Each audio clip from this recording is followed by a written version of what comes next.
How long does it take for business to be profitable? We're going to answer that question in this video.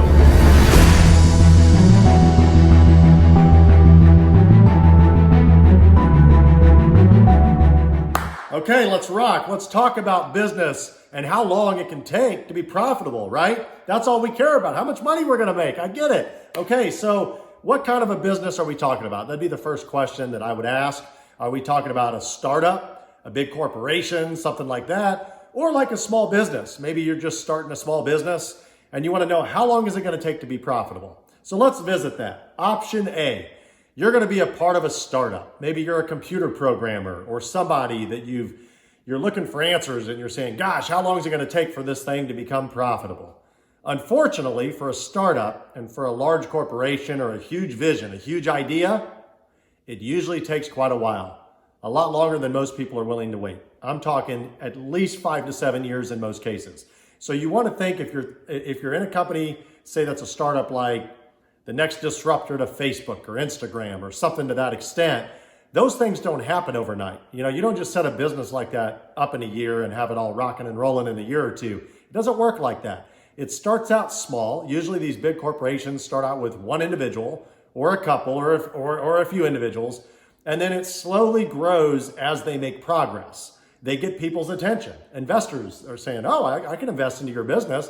Why don't I give you $1 million and you give me a percentage of your business and we can do this? Kind of like Shark Tank, right?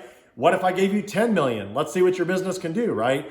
So usually for these startup companies, it takes quite a bit of time for it to get to what you consider the end game. So if you're one of those people that are like, well, I want to make my company go public.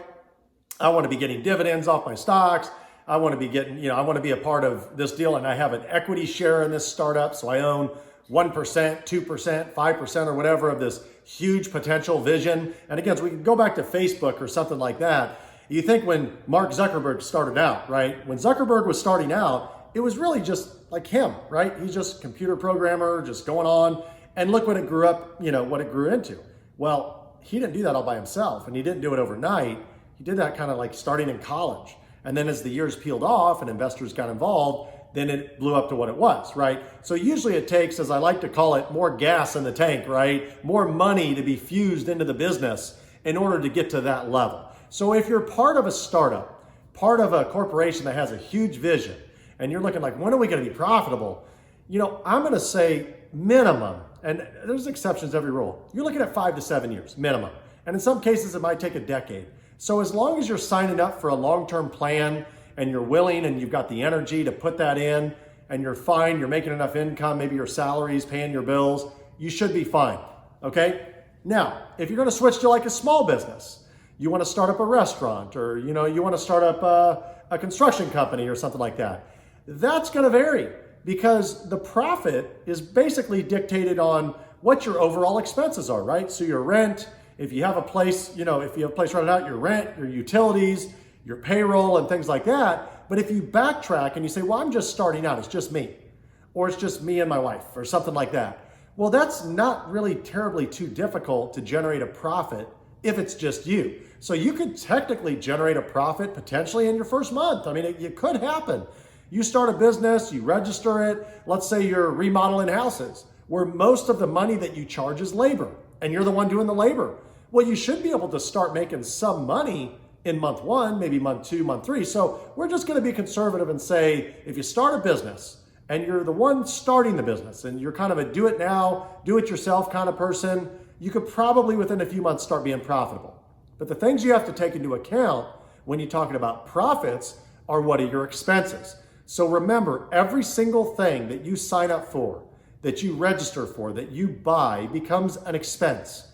And that you have to take out of your actual profit, right? Because at the end of the year, when you do your taxes, you're going to take your gross income, your gross sales, so to speak, and you're going to subtract all your expenses. Every little thing that you ever had to do that was business related is going to come off the top of that. And like I said, even if you don't have payroll, you might have supplies and you might have mileage and gas and just materials, whatever. There's so much stuff that is going to cost. At your bottom line, when you're in the black, so to speak, when you're in the green, the profit, that is your profit. And that's after deducting all those expenses. That can be easily obtained fairly soon if you're doing that yourself. You know, I've got a cousin that does a lot of remote work for people where he manages their companies. I mean, he'll do like their social media and build them funnels and things like that. And he's been making money pretty much from day one in his own business. I think he's 20 years old, 21 years old now. And ever since he started, he's been making money. But that's because when he started that business, it was all labor.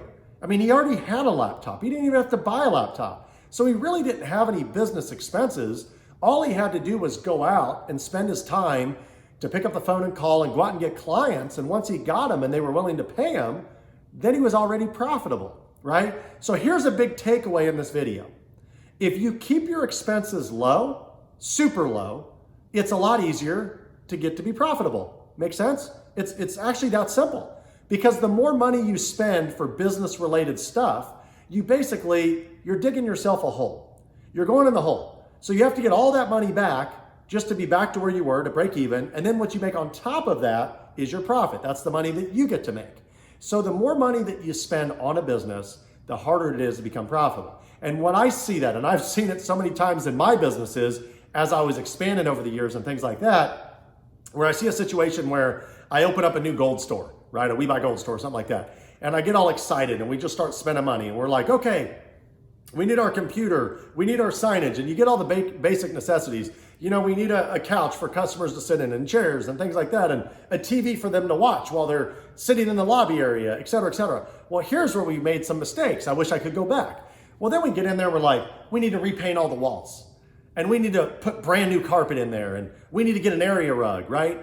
What I didn't realize, I mean, I was a lot younger and I've learned my lessons, is all I'm doing is kind of digging a hole for my profits, right? I'm spending money that basically can never be gotten back. I mean, it can be expensed to some degree. You can write it off, but you're not able to make the money that you maybe could have made, you know, without having to spend all that money. You know, maybe we could have just shampooed the carpets, you know, vacuumed them up nice and not had to spend money on brand new carpet. That was thousands of dollars to do the carpet and paint in each store, times we ended up opening in 14 stores, right? We spent, gosh knows, maybe hundreds of thousands, $100,000, $200,000 on unnecessary stuff that we could have put right back into our pocket. So, you know, penny pinching is important in business. Watching your expenses, because as Ben Franklin said, a penny saved is a penny earned. So in your business, when you're not spending money that you absolutely don't have to, that's going to allow you to become more profitable a lot quicker.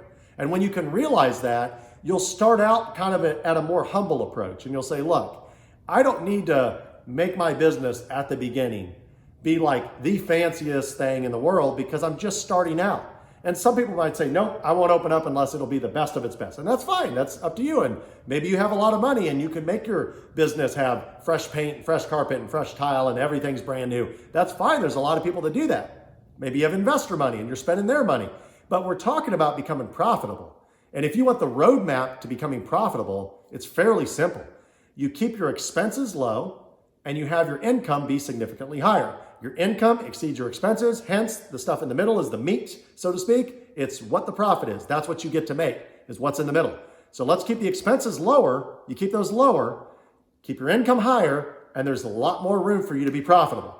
Okay, everybody, I hope you found this video helpful. If you did, please like it. Feel free to comment and let me know what you'd like to see in the future. I'd love it if you could subscribe. I'm going to keep doing videos so you'll get an email every time that I do a video. And remember, in business, never quit. No matter how hard it gets, push hard, keep pushing, and be that